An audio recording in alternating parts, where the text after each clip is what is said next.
नमस्कार, आप सभी का स्वागत करता हूं अपने YouTube चैनल सुरेंद्र सिंह बोरा में। साथियों, कल मैंने एक जो वीडियो बनाया था वो वीडियो में काफ़ी अच्छा रिस्पांस आप लोगों का था। वो वीडियो ये था कि जो ब्रिज कोर्स है वो जो है कि NCT के नोटिफिकेशन 23/8/2010 के नोटिफिकेशन पे शामिल है। तो इस बात को लेकर के बहुत सारे कमेंट आ रहे हैं, वो कैसे शामिल है ये भी मैंने आपको बताया था कि RT एक्ट में जो है कि जो द्वितीय और आखिरी संशोधन था वो संशोधन कैसे हुआ। शायद आप लोगों ने इस तरीके से बेहतर ढंग से इस वीडियो को समझा होगा, और आप जिन लोगों ने इस वीडियो को नहीं देखा है वो वीडियो को भी देख लें। और निश्चित रूप से मैं समझता हूँ, जहाँ तक मैं समझ सकता हूँ, कि आप लोगों ने इसको वेरीफाई भी खुद के द्वारा किया होगा कि वास्तव में ये बात सत्य है या सत्य नहीं है, किन किन चीज़ों को लेकर के ये शामिल हुआ है और किन किन चीज़ों को लेकर के ये जो है कि हमारे प्रोविज़न में रहा कि जो RT एक्ट 2010 था, तो RT एक्ट 2010 में जो है NCT का नोटिफिकेशन है, ठीक है, निःशुल्क एवं अनिवार्य बाल शिक्षा अधिकार अधिनियम 2010 में जो NCT ने नियमावली बनाई है उसमें किस तरीके से संशोधन किया गया और क्या क्या चीज़ें शामिल की गई, और जो मिनिमम क्वालिफिकेशन क्राइटेरिया था, यानी कि शिक्षक के रूप में नियुक्त होने के लिए कौन व्यक्ति पात्र होंगे, और उस व्यक्ति की न्यूनतम योग्यता के संबंध में जो NCT की अधिसूचना 23/8/2010 है वो क्या कहती है और उसमें क्या क्या चेंजेस लाए गए हैं। और दूसरी बात जो है कि जो ब्रिज कोर्स में जो संशोधन लाया गया है 12/11/2014 का NCT का जो रेगुलेशन है, उस रेगुलेशन का उल्लेख क्या 2010 में है या नहीं। तो साथियों, सबसे पहली चीज़ आपने ये भी देखा होगा कि केवल डिप्लोमा इन एलिमेंट्री एजुकेशन वाले ही प्राइमरी टीचर बन सकते हैं, क्योंकि ये क्वालिटी एजुकेशन का सवाल है। तो क्वालिटी एजुकेशन में अब जो खेला हुआ है, जिसको मैं कहता हूँ कि खेला, वो खेला कैसे हुआ, क्या जो सुप्रीम कोर्ट ने 11 अगस्त 2023 को जजमेंट दिया था उसमें जो है कि जो RT एक्ट का संशोधन है उस संशोधन का उल्लेख रहा या नहीं रहा, सबसे बड़ी बात है। यहाँ पर आप लोगों को समझने की ज़रूरत है। देखिए, मैं आपको सिर्फ डायरेक्शन दे सकता हूँ, बाकी जो भी लोग B.Ed वाले जो हताश हैं, परेशान हैं, तो B.Ed को लेकर के जो देवेश शर्मा जी की क्लेरिफिकेशन याचिका लगी है, उस क्लेरिफिकेशन याचिका में आगे क्या होना है क्या नहीं होना है, क्योंकि अभी जल्दी ही उसकी सुनवाई है फरवरी में ही, तो आप लोगों को उसमें क्या करना है, क्या चेंजेज होने हैं, और किस मतलब ब्रिज कोर्स को लेकर के आपका क्या एस्पेक्ट है, और क्या NCT का जो अधिसूचना है 23/8/2010 में क्या वास्तव में उसमें संशोधन हुआ है या नहीं है। तो सबसे बड़ी बात मैं आपको बता देता हूं कि 28/6/2018 से पहले जो है कि B.Ed प्राइमरी में एलिजिबल नहीं था, ठीक हो गया, और 28/6/2018 के बाद B.Ed प्राइमरी में पूरी तरीके से एलिजिबल रहा। ये दोनों रूल आपने अब जो है कि 11/8/2023 को जो है कि माननीय सुप्रीम कोर्ट ने जो है कि 28/6/2018 की NCT की अधिसूचना को रद्द कर दिया है, यानी कि क्वेश कर दिया है। लेकिन जो अभी आगे इन फ्यूचर रिक्रूटमेंट होगा वो 23/8/2010 के रेगुलेशन के आधार पर होंगे, और जो है कि 2012 के रेगुलेशन के आधार पर होंगे, 2014 के रेगुलेशन के आधार पर होंगे, 2011 के रेगुलेशन के आधार पर होंगे, 2019 के होंगे, 2021 के। यानी कि जो मेन जो रेगुलेशन है या जो नोटिफिकेशन है NCT की जो गजट है कि जो NCT की अधिसूचना है 23/8/2010 के अनुसार ही प्राइमरी टीचरों का सिलेक्शन होगा। अब यहाँ पर बात आती है कि 28/6/2018 से पहले कितने लोगों ने मिनिमम क्वालिफिकेशन कंप्लीट कर रखे, जो न्यूनतम क्वालिफिकेशन क्राइटेरिया है वो कितने लोगों ने कंप्लीट किया। यानी कि इस संबंध में मैं आपको बता देता हूं कि जिनको न्यूनतम जो क्वालिफिकेशन कंप्लीट करना था वो RT एक्ट में जो संशोधन आया था कि नियम 19 के उपनियम 1 और 2 के तहत तो कितनों लोगों ने वो क्वालिफिकेशन किया। MHRD के द्वारा वो जो है कि नोटिफिकेशन लाया गया, यानी कि वो कानून में बदलाव जो है MHRD की तरफ से लाया गया। RT एक्ट में जो बदलाव लाया गया, संशोधन लाया गया, वो RT एक्ट 2010 के नियमावली में शामिल है। इस बात को मैं कह रहा था। तो इससे बहुत सारे लोग परेशान हो गए।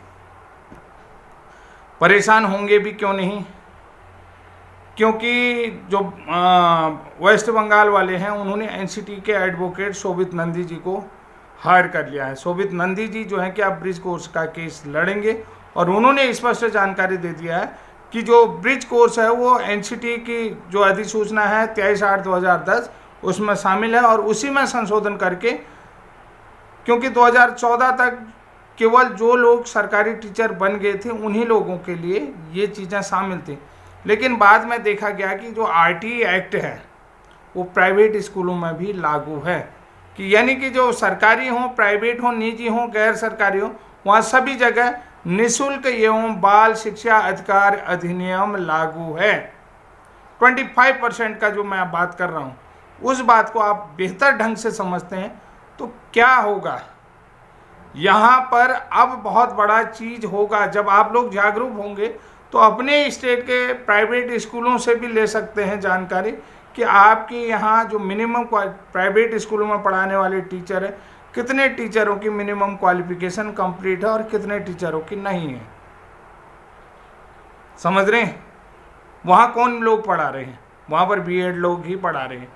B.Ed के पास ऑलरेडी जो है कि डिनाई कर दिया 1 to 5th, तो आप कौन पढ़ाएगा वहाँ पर। और ये भी देखेंगे कि कितने जो है कि सरकार के मान्यता प्राप्त एंटिटी सेंटर हैं जो प्री प्राइमरी में पढ़ा सकते हैं, कि जो सरकार एंटिटी तो बहुत जगह से होता है, प्राइवेट भी होता है, ISO भी होता है, इस तरीके से, लेकिन NCT से मान्यता प्राप्त कितने एंटिटी सेंटर हैं ये भी आपको देखना पड़ेगा। तो ऐसे में तो बहुत बड़ा बदलाव होने की उम्मीद है, बहुत बड़ा बदलाव, कि जब तक आप अपने स्टेट की जानकारी नहीं जुटाएंगे।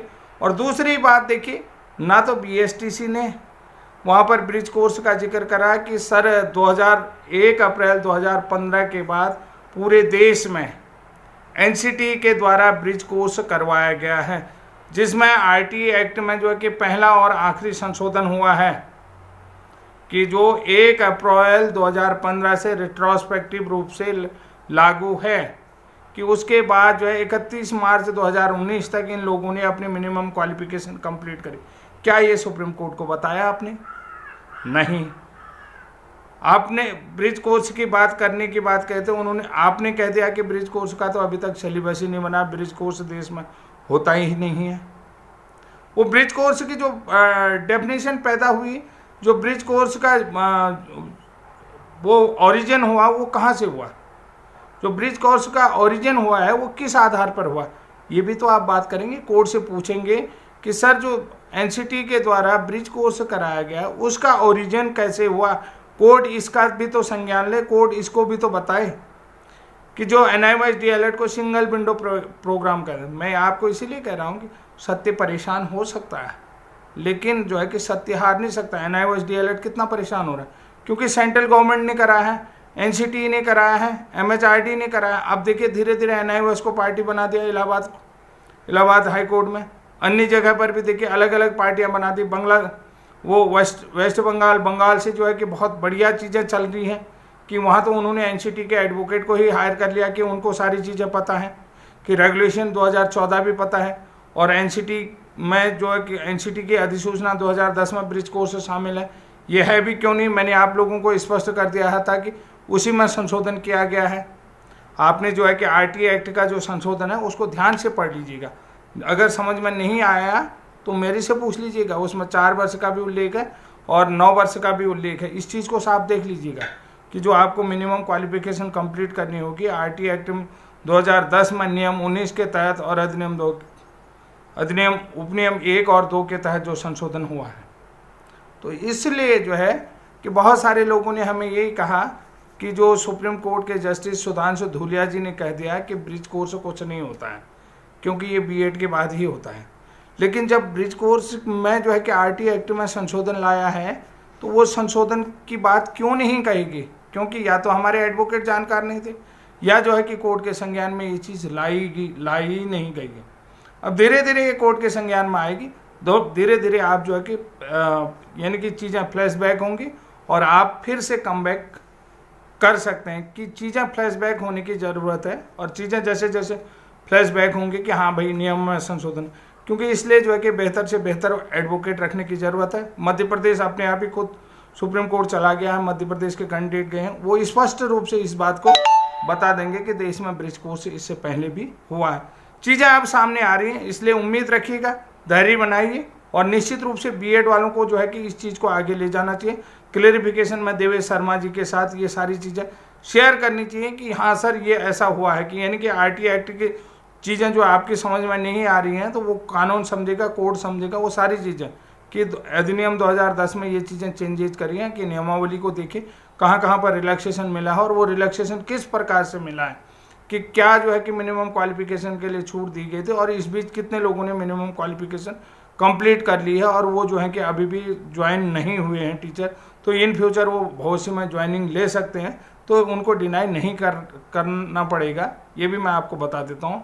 तो ये बहुत सटीक जानकारी थी। कल की जो सटीक जानकारी है उससे बहुत सारे लोग परेशान हुए हैं। देखिए परेशान क्यों हुए? क्योंकि मैंने वास्तविक बात करें तो इसलिए मुझे भी गाली पड़ती है। परेशान होने का मतलब है कि सच को बताना, अगर सच आप बताओगे तो सच को बताने का मतलब है आपको गाली पड़ेगी, और गाली पड़ना लाजमी है, क्योंकि मेरा काम है लोगों को जागरूक करना, आपका काम है अपनी लड़ाई को आगे लड़ना। तो आज के लिए इतना ही, तब तक के लिए जय हिंद, जय उत्तराखंड।